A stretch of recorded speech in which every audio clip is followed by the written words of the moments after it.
We're now joined by Diana Dapito, who is head of regional content North America for a little company called Audible, a huge company. Good to see you, Diana.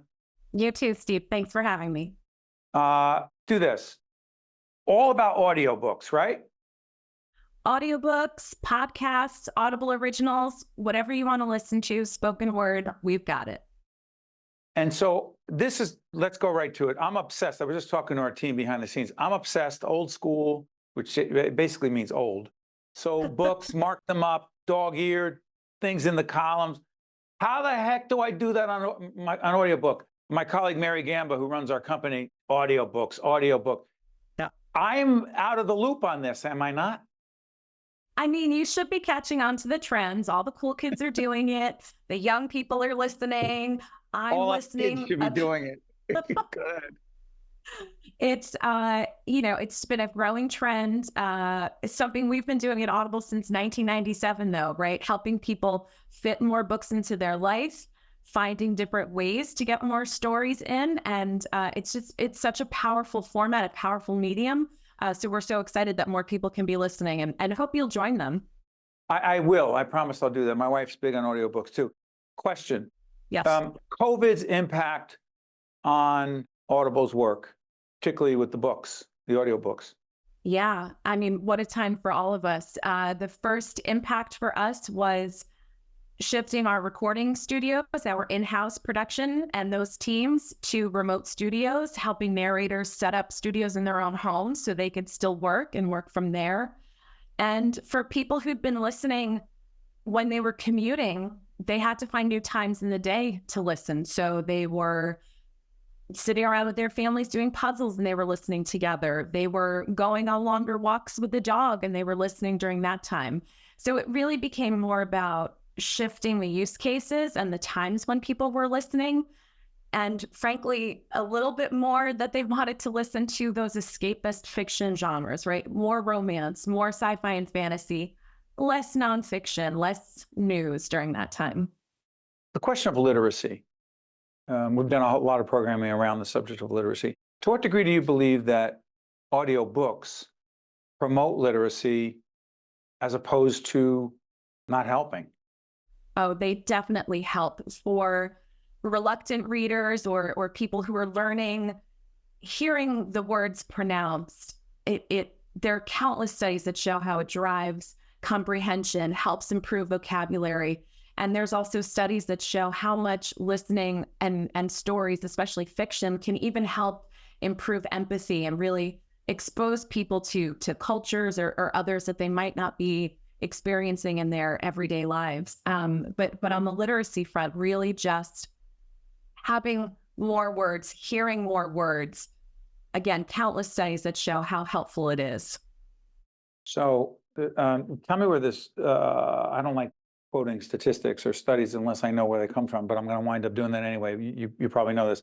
The average American reads one book, I think it means in a year, but the average Audible customer is consuming about 12 books a year. First of all, who says that? Second of all, is that true?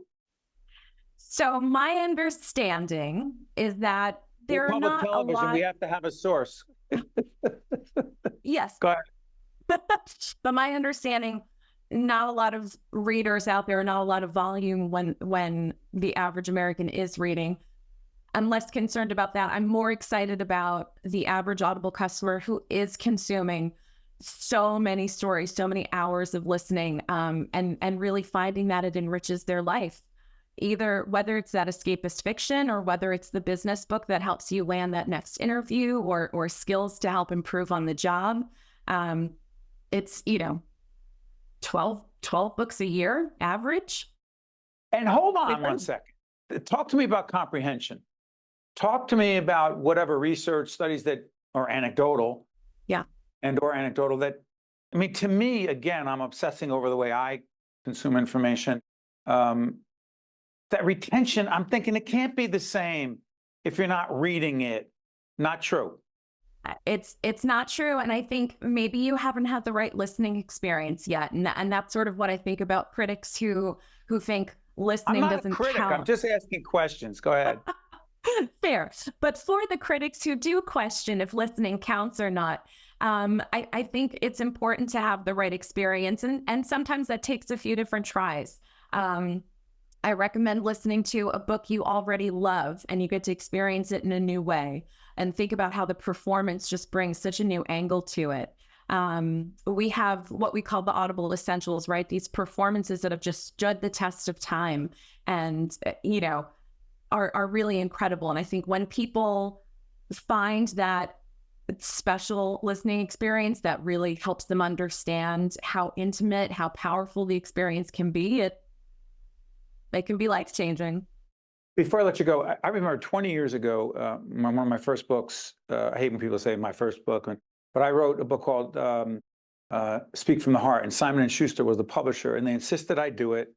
Yep. I read the book, and I'm saying 12 hours later, no voice, nothing, And the last many books that I've written, I was like, no, I'm not doing it. Question: how many authors do their own stuff versus somebody with a much better voice? Well done that you finished your first one. And I totally understand that you didn't do the others. We've had some of the biggest celebrity actors, some of the biggest names come into the studio and say, that was the hardest job I've ever had, because you don't get to work with other people. You can only rely on the power of your voice. So it's very difficult. I would say the author is usually the right narrator if it's a memoir. And that's usually, it's not always for everybody. In most other cases, unless you're David Sedaris, somebody else should be narrating your story. Spoken by the expert. She is Diana Dapito, head of regional content in North America for Audible. Hey, Diana, thank you so much. We appreciate it. I'm my first audiobook in 2024, promise. All right. We'll send you some recommendations. Thanks so much, Steve. Thank you. That's Diana. I'm Steve, and we thank you so much for watching. We'll see you next time. One-on-One with Steve Adubato is a production of the Caucus Educational Corporation, celebrating 30 years in public broadcasting. Funding has been provided by New Jersey Institute of Technology, PNC Foundation, the Northward Center, the New Jersey Education Association, RWJ Barnabas Health, Let's Be Healthy Together, New Jersey Sharing Network, the Turrell Fund, a foundation serving children, the Healthcare Foundation of New Jersey, and by NJM Insurance Group. Promotional support provided by NJ.com and by ROINJ.